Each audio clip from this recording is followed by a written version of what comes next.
What's going on, guys? It's day 2. We're getting ready for the EU minor. Optics time, Space Soldiers time, Pride's time, and X-Status, a very underestimated team that I think is going to have maybe not a good chance of getting through, but they're going to cause some upsets here. They've got some young talent on their team, very skilled individuals. Now I've just had breakfast.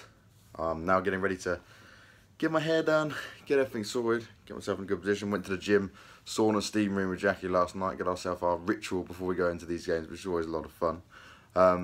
Obviously yesterday actually I had a tweet from G2 Apex, obviously G2 Esports, one of the best teams around the world. Apex tweeted me and was like, oh, it's great to see Banks doing the EU minor and great work. And I was like, wow, like that's a huge fucking tweet. So like, shout out to him. That's a lot of love. Didn't expect that. That was really nice to see. Let's hope I keep impressing and people enjoy it. Felt like I had a good day yesterday. Me, Sam and Snods, the guys I was working with, really solid. Jackie was in full flow. He's back in Europe now, back on a good sleep schedule. He's back on his A game as well. So it's really nice. All the teams in high spirits. It's good stuff. Went out for dinner with Minsick yesterday to Benihama's again, the crazy place where you saw the fire before. Lovely food. Had pretty much the same again. We asked for less butter because, yeah, they want clogged arteries. It's getting crazy there. I'm going to get ready now. It's nearly game time once again. First game I'm covering today is going to be so good. It's going to be Optic taking on Pride. Can't wait for it. Looking forward to it. Enjoy the commentary. I'll catch up with you guys in just a little bit. First game's done and dusted. Prediction went well. Space Soldiers went with the win. Saw a little bit of something coming out from X-Status, but it wasn't really enough. Only a few rounds on the board. Started off strong, but then really struggled from there on out. Maybe nerves, maybe just lack of experience on that side of things. Now we're going to go into Optic versus Pride. Snods is joining me on the cast. Hello.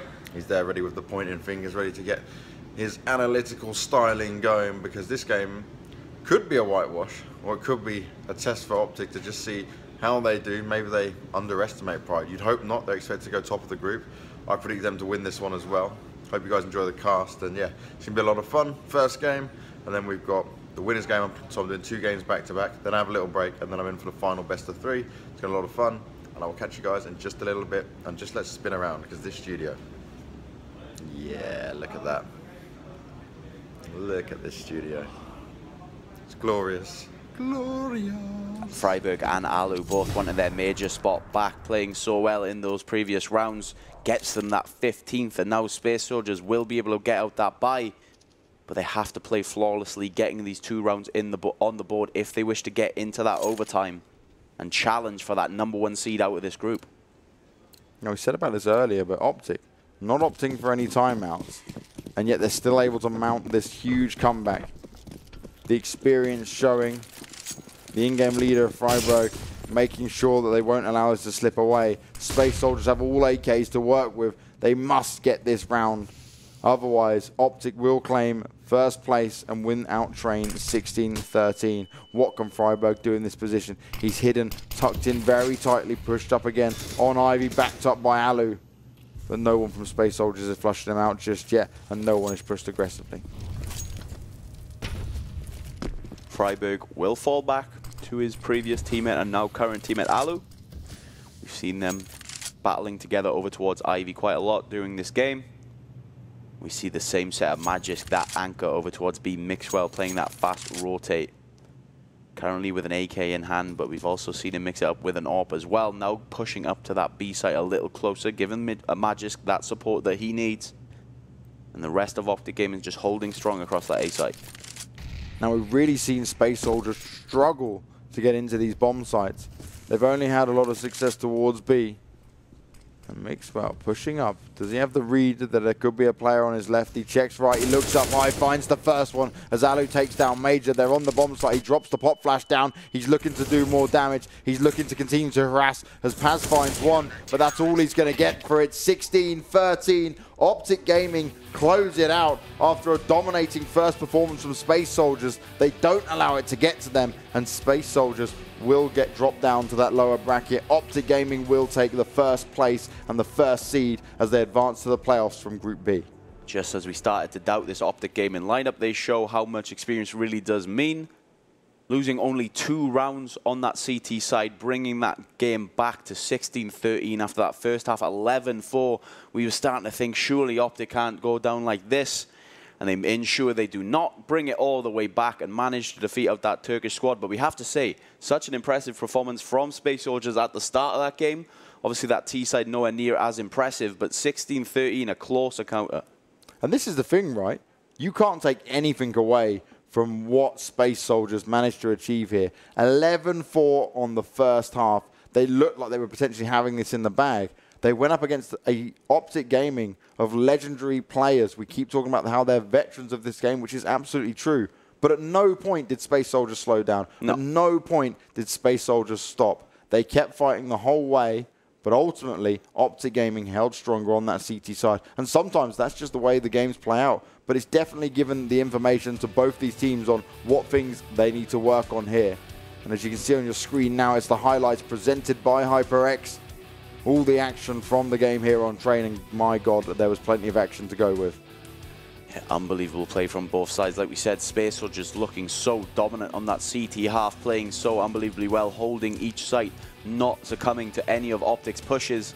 We saw a lot out of Major as well during that first half. Unbelievable with that AWP over towards that B side, that anchor holding down B side all alone for the majority of that game.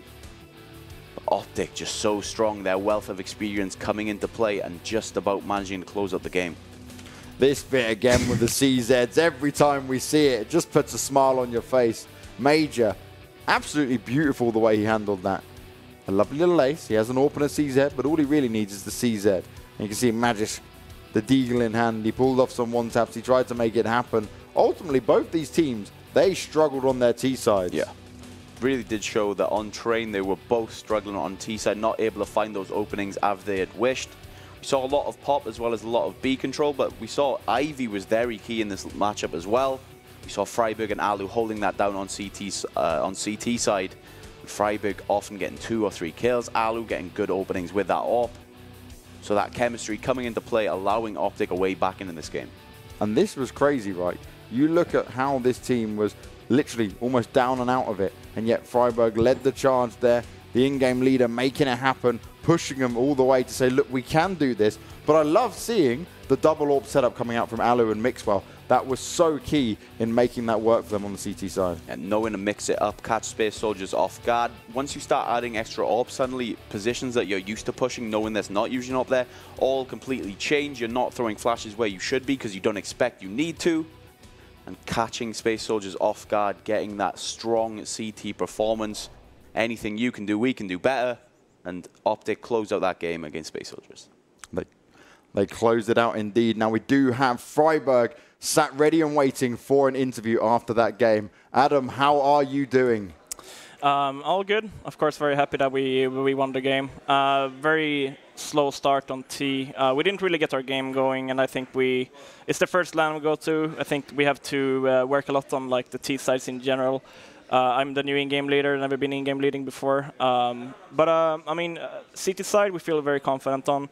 It was the same result on the minor qualifier here online when we played Extasis. They also had 11-4 when they were CT, but we were able to come back as CT once again. We have 2 really, really good operators in our team, and we feel confident on train as a whole. We just messed up the T side a bit. Now, you said about you being in-game leader for the first time. How are you finding this role? Is it just a new adventure, a new style for you to take on? Yeah, I think it's very different from like just focusing on the game, because now I kind of have like the micromanagement everything, and also people and making sure like what nades we have and everything. But I think I've been improving a lot like over the past 2 months now that I've been in the team, and I'm starting to get very confident with it. It's just that like I just need to go to more LANs and call more on LAN, and also like the longer we play together, the more we will build structure. We can go back to old things, we can do new things as well. But right now we're kind of limited in what we have, but we have very skilled players, and I think that what we have should be enough to qualify here to the major qualifier. Well, I like that confidence, and I have to ask as well, you're saying obviously it's the first LAN for the team. What's the feeling like? How are you guys feeling across the board? I mean, we are confident. We know that we are one of the favorites here. And we cruised through the online stage 3-0. We have pretty good results in ESL Pro League, and we qualified for IEM Oakland. So we know that we have the potential to be. I think the problem right now for us is that we're a bit like what do you call it, uneven. We can have really good games where we can, I mean, we have the potential to beat even the best teams, but yet again, we can also lose against teams that we should beat on paper. So I feel that we just need to like lower the skill gap, or what you call it. Like we have to increase our lowest level so we can get even better against even the lower teams that we should beat. But they will always put up a good fight against us anyway. So CS nowadays is really hard. It's you can play against 15-year-olds or 16-year-olds and they will one-shot you, and you're just sitting there and thinking, where is my experience, kind of, you know? I have seen that a lot across the board. Now, Sam, have you got a question that you'd like to ask friberg going into this? Yeah, absolutely. I'm just wondering, now that you've left NIP, sort of able to mix up that role a lot more, does it feel more free playing in a different team, knowing you can sort of mix stuff up? You don't have to dedicate yourself to the same thing you've been doing for so long? I feel that I have kind of the same role as I have in NIP. I didn't in-game lead in NIP, but I was also like a bit supportive in my play, especially the last 2 years. So I feel like this role is kind of fitting me. I play the same positions as I did in NIP a lot, and on T side, I kind of like run around and control the game, what we're doing. So I don't feel like not used to playing the way I do. I still do a lot of nades, just the same like I did in NIP, and we have so many skilled players in our team, so we should just, I'm just going to help them to get the frags, and I'll rush in first if it's necessary. I'll clutch it if it's necessary. So I'm very confident in myself, and I'm very confident in my team, and I just feel that it's been a new ignite almost for me after NIP. I feel very motivated to play. I put in a lot of hours, both watching demos and improving my in-game leading, and also my individual skill.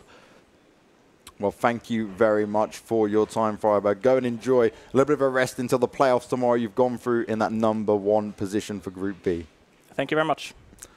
Some wise words from this man. Obviously, the new in-game leading role coming into effect for him there, Sam. And he's very open and honest about it all, right? He knows that they've got stuff to work on. He's not just saying, well, oh, they got lucky or whatever. He's saying, okay, there are situations that I need to improve on. He understands the firepower he's got to work with in the rest of the team here. But it sounds like it is a confident friberg. It's a confident Optic. But most importantly, that they're ready to make it work and ready to change things up. And you can see the scoreboard on your screen there. Mixwell, what a game. He came into his own towards the end. Once you saw that double AWP setup come into play, 27 frags. Yeah. friberg as well, one of these players who, if you go back even further, even if you ask the UK scene, one of the players that would just constantly grind out games. He'll keep playing. Unbelievable work ethic is something that people don't know a lot about friberg. He'll watch all his demos. He'll DM for hours and hours and hours. And like you said there, I don't care. I'll rush in. I'll die. I'll throw grenades. I'll drop whatever we need. He's one of these selfless players that has such unbelievable work ethic, and it does show out through his history of Korea. You can see the MVP up on your screen. It's not just all about the kills. It's about the impact you have as well, and that is Magisk. He came up holding that B site so many times on his own at stages. Even when they were rushing in, he was always picking up the kills, picking up the pieces for his team, and holding strong for Optic to make that impressive comeback. Yeah, when you play that anchor position on B, there is so much pressure put onto you because pretty much your entire job is to just waste time, use your grenades. But Magisk wasn't even just doing that. He was using his grenades, getting 3 kills, 2 kills, doing so much more than even what was required of him, and wins Optic that game on that CT side, 16-13 after such a dominant performance on Space Soldiers on CT side. Really shows the depth of the squad. Well, Space Soldiers, they're not down and out of it yet. They've still got one more best of 3 to see if they can take that second spot. But before that, we've got to see who's going to come up top out of Pride and X-Status. A lot of more action to be seen here at the Europe Minor Championships. Don't go anywhere. We're going to go to a quick break, and the next game's going to be coming right up. Just finished up the second best of 1 today. I'm watching the game that Jackie and Snobs are about to start with now. We saw Optic take on Space Soldiers. Got to do the interview with friberg at the end as well, and it looked a little bit scary. Space Soldiers came out really strong, 11-4, first half CT side train. Then Optic came back, bounced all the way back, and ended up winning 16-13. Very big performance coming out from Magisk, Alu, and Mixwell. Mixwell topping the scoreboards for his team, but also just dropping heads with that AWP, showing that a double AWP setup and having 2 really competent AWPers in Alu and Mixwell can really shut it down. Impressive performance from Optic, and I love the fact in the interview that friberg, someone I know really well, but I know friberg really well, and he worked so hard in this game, but he also said many things about he knows what they've got to work on, he knows what they've got to make happen. It's going to be really interesting to see how Optic develop as a team going forward at events like this, but he says they guarantee they're going to push and push, and all they want is to qualify for the major. So let's see if they can make it happen. Day 2 is over of the E-League Europe Minor Championship, road to Boston. We had a lot of fun in the PGL studio. Some really great games today. Got to see Optic in action finally, and my God, did they impress. Now, the first game started off with Space Soldiers taking on X-Status, the Czech and Slovakian team. Now, with that, I expected this team to do okay. Didn't expect them to beat Space Soldiers. The prediction went through. It was like 16-8, or 16-8 I think it was, and Space Soldiers took the win. Now, Space Soldiers took it pretty convincingly. X-Status took a pretty heavy hit. Frozen didn't perform. Now, he's the young 15-year-old, first time on a big stage. Luckily, I can say he did perform for the rest of the games. He did step up in it. It was just the first game, a bit shaky start for him. It's understandable, young talent. Still so much more to go with this. Then the game I covered, which was Optic taking on Pride. Now, this was just a slaughter. Pride were not prepared. They got 16-3'd. And Optic, they played Nuke, yeah? Which doesn't make sense to me that Pride would even allow Nuke through. Not like Optic's super good at it, but that's a very team-heavy style. And also, you can just play. They just basically sat back, waited for it all to come to them, and Optic just smashed them in every single way. It wasn't the most exciting game, I'll be honest. It was just kind of a Optic win and go forward. But then, the next game I got to do was Space Soldiers taking on Optic. It was on train. It ended 16-13 in favour of Optic. It was 11-4 half. It was absolutely insane. 11-4 for Space Soldiers. But Optic showed their experience, their skill, their talent, and brought it all the way back. And the next game would see the lower bracket, which turns into a best-of-3 situation. So we saw Pride take on X-Status. I really wanted X-Status to do well in this, but they ended up getting 2-0'd. Close game in the end on Mirage, but it didn't go in their favour. Obviously, they would then go home. I feel sorry for the young guys. Obviously, this is like their first big event, but they've taken so much from this. They had their whole team and management there as well, backing them up, recording videos and stuff. They really tried their hearts out there, so I've got a lot of respect for them. And obviously, they can bounce back from this. Young talents, got 15-year-olds, 19-year-olds and stuff on the team. Expect to see them a lot in the future. They're playing tons of online games. So then Pride got through and they went up against Space Soldiers. Now for me, I was like, Space Soldiers all the way. They should get this. Obviously, Optic's already qualified at this point. Space Soldiers going that second place. We got to Mirage and my God, Space Soldiers. I spoke to Major during the interview on the live stream and it was mental because they had the lead. They were up 11-4 or something crazy, and they just threw away every single one of their T rounds. They couldn't get it to go in. And basically, Pride came out and dominated them. Some huge plays from Luz, massive plays from Minais as well. And it just wasn't good enough from Space Soldiers. Then they went on to Cobblestone. It was 16-7 for Space Soldiers. They just came out storming. Despite some good defense coming out from Minais with his AWP, it just wasn't enough. Didn't come into play. Went into the third map. And again, it was just a similar affair. It ended 16-8. This is off the top of my head, so don't quote me if I'm wrong, but I think it was 16-8 for the final map. Space Soldiers went through. They made it happen on train, and it was really strong from them. The guys basically just... There was a point where Luz, he went like this in the game. Like, they cut to his camera, and he went... because he was just finished. He played so badly, and sometimes you just have bad games, but he was so tilted. Space Soldiers went through, they're very happy, but now they're going to face up against Envious tomorrow. And that's the first game tomorrow morning. Envious taking on Space Soldiers. Hope you guys enjoyed it, and I'll catch you on the stream, and I'll catch you tomorrow. Let me know what you think, let me know what your thoughts, and tell me how your bets are coming along.